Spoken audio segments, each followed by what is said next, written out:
है गौतम बुद्ध द्वारा बौद्ध धर्म में दीक्षित किया जाने वाला अंतिम व्यक्ति निम्नलिखित में से कौन सा था? तो ये थे सुबुद्ध। गौतम बुद्ध के द्वारा सुबुद्ध को सुबुद्ध वह अंतिम व्यक्ति थे जिनको बौद्ध धर्म में दीक्षित किया गया था गौतम बुद्ध के द्वारा। क्वेश्चन नंबर 2 है, विभिन्न दार्शनिक शाखाओं और उनके विभिन्न प्रतिपादकों के संदर्भ में निम्नलिखित में से कौन से युग सही सुमेलित हैं?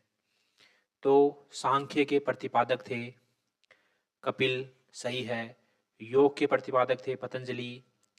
न्याय के प्रतिपादक थे अक्षपाद गौतम और वैशेषिक के प्रतिपादक थे उलूक कणाद। तो ये 3 और 4 गलत हो गए।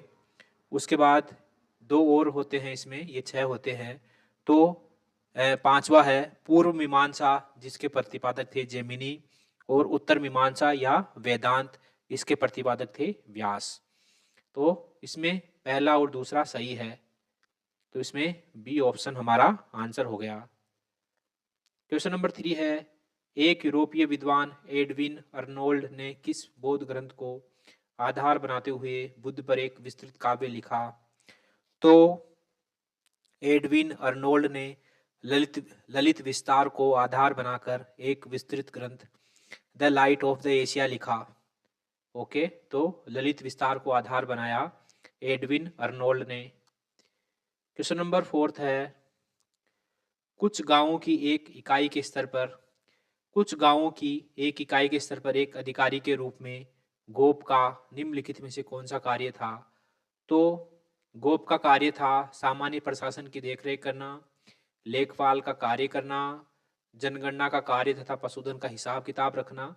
ठीक है, तो ये तीनों कार्य थे, इसलिए इसमें डी ऑप्शन हमारा आंसर हो जाएगा। क्वेश्चन नंबर 5 है, मौर्य काल में उपवास क्या था? तो मौर्य काल में ग्रामीण स्तर पर स्थानीय किसानों का एक समूह उपवास कहलाता था। ग्रामीण स्तर पर स्थानीय किसानों का एक समूह उपवास कहलाता था, ऑप्शन ए। और जो ये उपवास होता था ये गोप के प्रति जिम्मेदार होता था। ओके, गोप हमने पिछले क्वेश्चन में जाना कि गोप क्या होता है, तो जो ये उपवास होता था ये गोप के प्रति जिम्मेदार होता था, ऑप्शन ए सही है। क्वेश्चन नंबर 6 है, मौर्य काल के संदर्भ में निम्नलिखित कथनों में से कौन सा युग्म सही सुमेलित नहीं है? तो ए है छंदवासिनी। छंदवासिनी होता था ऐसी विधवा स्त्री जो पुनर्विवाह नहीं करती और स्वतंत्र रूप से अपना जीवन जीती है। छंदवासिनी कौन होती थी? ऐसी विधवा स्त्री होती थी जो पुनर्विवाह नहीं करती थी और स्वतंत्र रूप से अपना जीवन जीती थी। ओके, और इसमें दे रखा है स्वतंत्र रूप से वेश्यावृत्ति करने वाली स्त्रियां, जो कि गलत पेयर है। स्वतंत्र रूप से वेश्यावृत्ति करने वाली स्त्रियां होती थी रूप जीवा, इनको रूप जीवा कहा जाता था। बी है आड्य विधवा। तो ये ऐसी धनी विधवा स्त्रियां जो पुनर्विवाह नहीं करती थी उनको कहा जाता था आड्य जीवा, ऐसी धनी विधवा स्त्रियां जो पुनर्विवाह नहीं करती थी। सी है कृतस्कारा। तो ऐसी कृतस्कारा होती थी परिवारजिकाएं या सन्यासिनी, सही है। बी और सी सही है। डी है अनिष्कासिनी। तो अनिष्कासिनी होती थी सम्रांत घर की स्त्रियां जो प्राय घर के अंदर ही रहती थी। ठीक है, तो ये भी सही है, तो इसमें ए ऑप्शन हमारा आंसर हो गया। नेक्स्ट क्वेश्चन है क्वेश्चन नंबर 7, निम्नलिखित कथनों पर विचार कीजिए। पहला है, इस अभिलेख में सारी प्रजा को संतान के समान घोषित किया गया है। और दूसरा है, इस अभिलेख को कलिंग प्रज्ञप्ति के नाम से भी जाना जाता है। तो इसमें यह पूछा गया है कि उपयुक्त कथन किन शिलालेखों के विषय में सही है। ये दोनों अशोक के अभिलेख है। ठीक है, तो ये धौली और जोगढ़ दोनों के लिए सही है, तो इसमें सी ऑप्शन हमारा आंसर हो गया। क्वेश्चन नंबर 8 है, मौर्य कालीन कला के संदर्भ में निम्नलिखित में से कौन सा कथन सत्य नहीं है? ए है अशोक के स्तंभ पर पशु की आकृति मिलती है, एकदम सही है।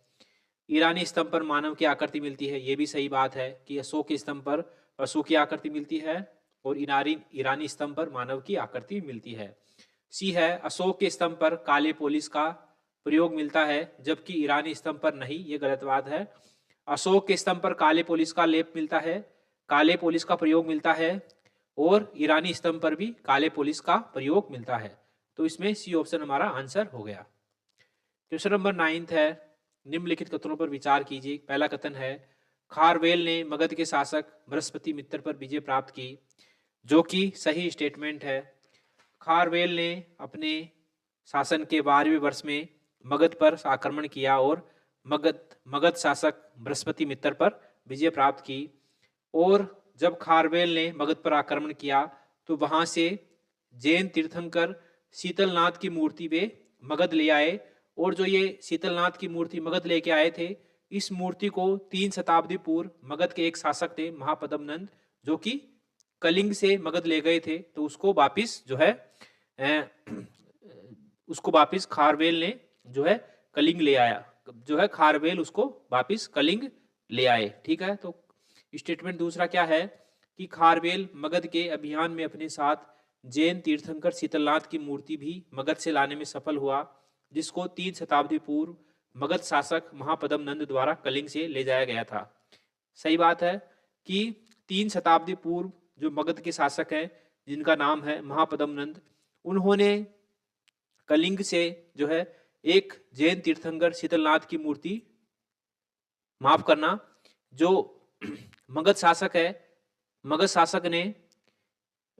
शासक महापद्म नंद ने कलिंग से एक मूर्ति थी जिसका नाम जो है शीतलनाथ की मूर्ति थी, जैन तीर्थंकर शीतलनाथ की मूर्ति थी, जो मगध ले आए थे। तो वापिस जब खारवेल ने मगध पर आक्रमण किया तो ये मूर्ति मगध से वापिस कलिंग ले आए। ठीक है, तो दोनों स्टेटमेंट इसमें सही हो गए। स्टेटमेंट पहला और स्टेटमेंट दूसरा सही है कि जो खारवेल मगध के अभियान में अपने साथ जैन तीर्थंकर शीतलनाथ की मूर्ति मगध से लाने में सफल हुए। ठीक है, और जो ये मूर्ति थी ये 3 शताब्दी पूर्व मगध शासक महापद्म नंद के द्वारा कलिंग से ले जाई गई थी और उसको वापिस कलिंग ले आए खारवेल।